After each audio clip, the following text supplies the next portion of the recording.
हमारी बात को याद रखना, यौवन अवस्था में आप अपने को नहीं संभाल पाए तो वृद्धावस्था की आस छोड़ दो कि आप भजन कर लोगे और संयम में रह लोगे। ये बात याद रखना। अगर यौवन अवस्था में आप अपने को संभाल ले गए तो तुम्हें कोई भ्रष्ट नहीं कर सकता। ये बिल्कुल अनुभूत विषय है। जीवन भर साधक बन करके रहो, सिद्ध बनने की चेष्टा मत करो, अवतार बनने की चेष्टा मत करो। अपने को हे तीन भाव से देखो, निकल जाओगे भव समुद्र से। अगर इस अवस्था में आपने अपने को संयम में नहीं रखा, बिल्कुल आप संयम में, बहुत अनुभूत विषय है, बहुत से दृश्य हमने देखे, बहुत से। यदि यौवन अवस्था में आप संयमी नहीं बन पाए तो भूल जाना कि बूढ़े अवस्था में आप ठीक हो जाओगे नहीं।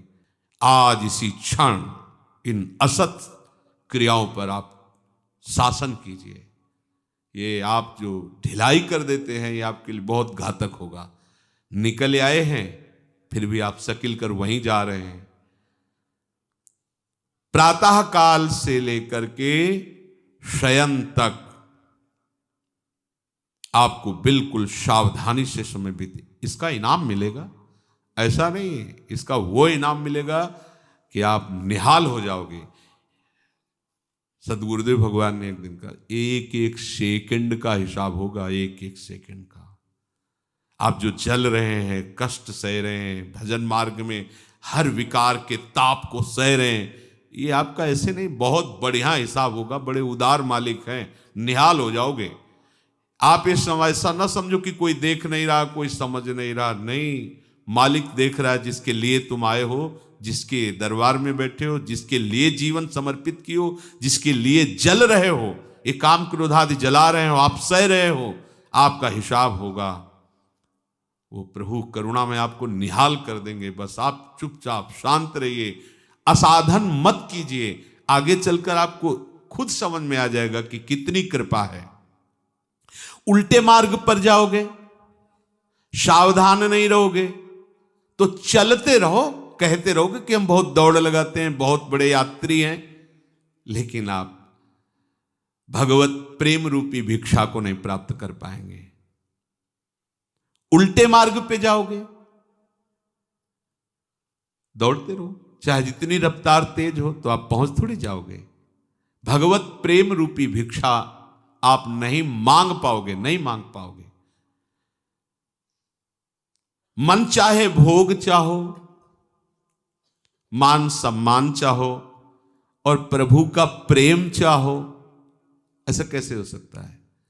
जो भोग चाहता है, मान सम्मान चाहता है, वो बात भले प्रेम की कर ले, प्रेम की चाह भी नहीं कर सकता।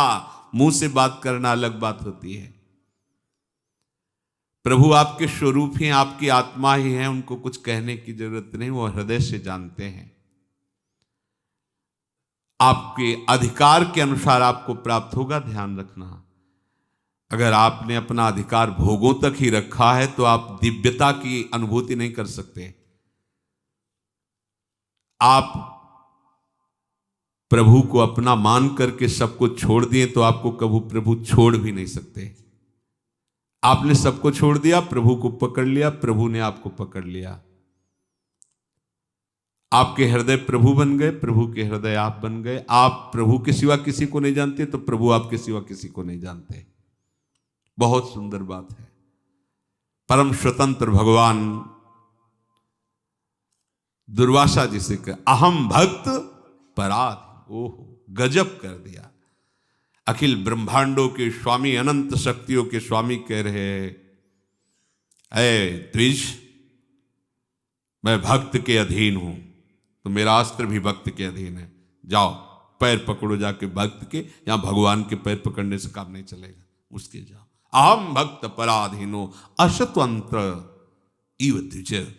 मैं स्वतंत्र नहीं हूं, मैं भक्त के अधीन हूं। ये बात भगवान, इससे बड़ा कौन सम्मान दे सकता है? इससे बड़ा सम्मान कुछ हो सकता है? जिनका वेद यश गाते हैं, जिनको परम स्वतंत्र परमात्मा ब्रह्म कहा गया, वो स्वयं श्री मुख से कह रहे, तुम क्या समझते हो मैं स्वतंत्र हूं? नहीं, मैं भक्त के अधीन हूं, अहम भक्त पराधीनो असुतंत्र इव द्विज। इससे बड़ा प्यार क्या हो सकता है? इससे बड़ा दुलार क्या हो सकता है? इससे बड़ा सम्मान क्या हो सकता है? इसलिए सावधान, निश्चित निश्चित। ऐसे वचन प्रभु उन्हीं के लिए कहते हैं जो प्रभु के सिवा किसी को अपना नहीं मानते। भोगों का मिलना, भोगों का भोगना, एक चराचर जगत इसी में फंसा हुआ है। साधक उपासक इन्हीं से हटाए तब उसे साधक कहा जाता है, उपासक कहा जाता है। वो भोगों की ओर नहीं देखता, वो प्रभु की ओर देखता है। वो भोगों की चाह नहीं करता, वो प्रभु की चाह करता है।